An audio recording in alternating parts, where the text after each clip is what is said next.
充电1个礼拜2次这件事情，我有点困扰了。到底到高雄需不需要再2次充电呢？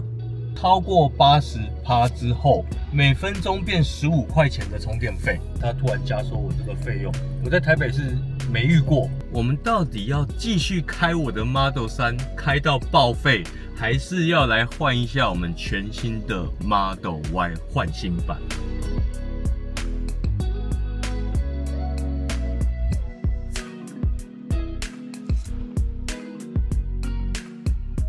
嗨，大家好，我杰夫。我们今天呢来开箱一下我特斯拉的使用心得。我这台是 Model 3的 Long Range，2019还是2020年的吧。其实这5年多来呢，它每个月都会更新它的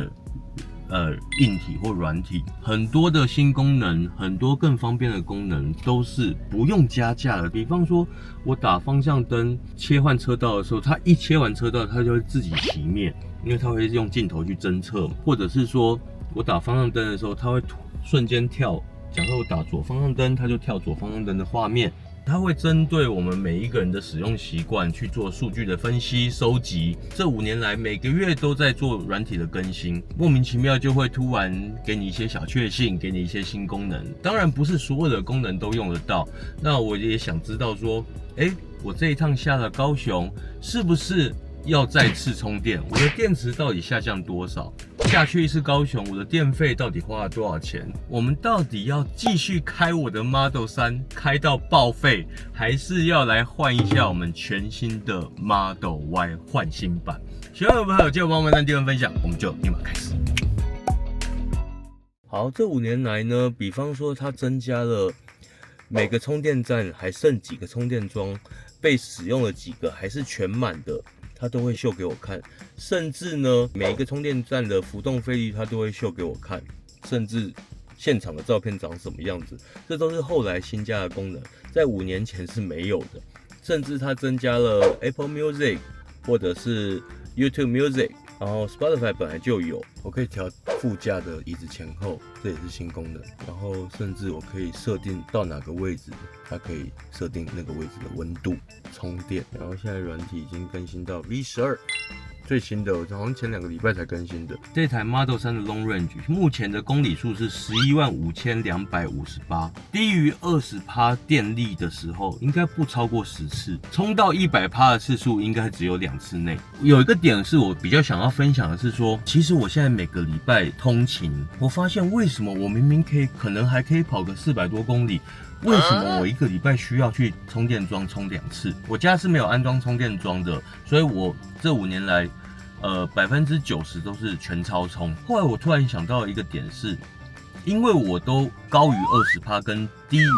90%，也就是说我一定是高于20%去充电，低于90%就拔枪。所以其实在20到90这段期间呢，我后来去看了一下，发现20到90这段大概就是跑200多公里，可能200出而已哦，所以就会默默的不小心就是1个礼拜充2次电，这个部分可能要提醒大家。我觉得这目前我最想换车的主因就是我为什么1个礼拜要去超充站2次，我觉得真的有一点点麻烦，这个是这5年来比较严重的心得。但是为什么还是没有换车？也就是它都5年多了，一点声音都没有，开起来跟第一天没两样。但是当然它的电脑有变慢很多，但是也不是到完全不能接受，因为我也不是每天无时无刻一直在操控它的电脑。我甚至有跑去看了一下油车，是不是再回去开油车，还是开油电车，还是开其他车厂的全电车？那我最犹豫的点其实就是这5年多来，我不用带钥匙，我几乎不用踩刹车，甚至我不用熄火，不用发动。它虽然只是一个小小的点，但是加起来我可能少做了好几百次，甚至上千次这些小动作。它对于我开车的那个压力、那个轻松度是提高很多的。或者是说，我觉得最明显就是当我下了南部，我工作到晚上8点、9点、10点很累的时候，我以前是没有办法直接开回台北的，但现在是可以的，因为它在高速公路上的 Autopilot 真的算非常好用，我已经开到很放心了。当然，我的电脑可能比现在新款的 Model Y 来的慢上许多，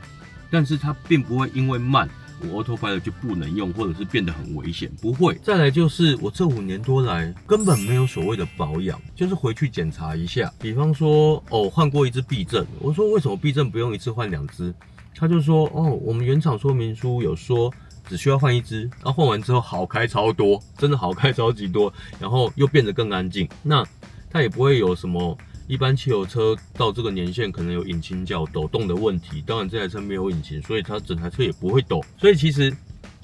特斯拉不得不说，它真的在方便性，在开车的体验上面改变了我很多。应该是说，它不会让我觉得我买一个需要照顾它的交通工具，它就让我觉得我随时有一个很方便的交通工具在我身边，大概是这样。哎呦，满了，310块点28，这样到底是多少公里数呢？看一下这边有421，100%421。当然它那个归零的时候好像还可以跑个50公里左右啦，所以大概还有个470公里。我刚39%进来冲到100%嘛，所以我总共冲了61%。那61%刚刚刷卡记录是308块，也就是说1%大概5块钱。到底到高雄需不需要再2次充电呢？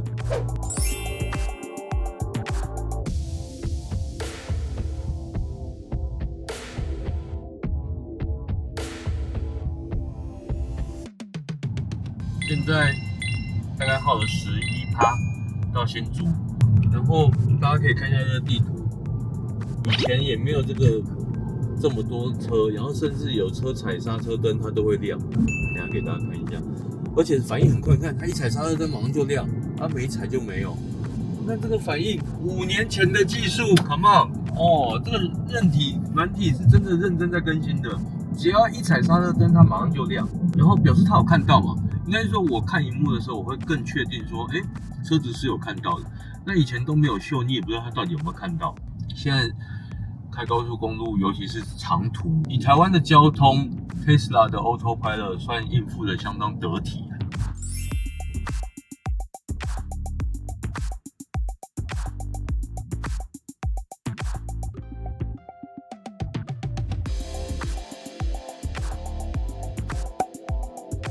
好，我们到高雄了，然后到高雄的时候大概是14%左右，那现在绕到高雄这个好事多这边来充电，那现在正好剩10%，那10%，所以等于是我们100%开了90%来到高雄，我开到这边10%，直接到高雄再充电即可。来，我们来给大家看一下哈，所以我总共开了347公里。平均耗电量是154.4，也就是说1% 可以跑3.85。像现在因为是礼拜六的晚上，所以这边的电价就比刚刚贵。现在的价格是每 kWh 是9块钱，然后呢，它预计充50分钟可以到100%。这边的超充站正好是250 kW， 是最快的。超充站还有分速度，好像有分3个速度吧，这个250 kW 好像是最快的。好，那我们现在就等它从10%再冲到100%，我就知道我今天从台北到高雄90%总共花我多少钱。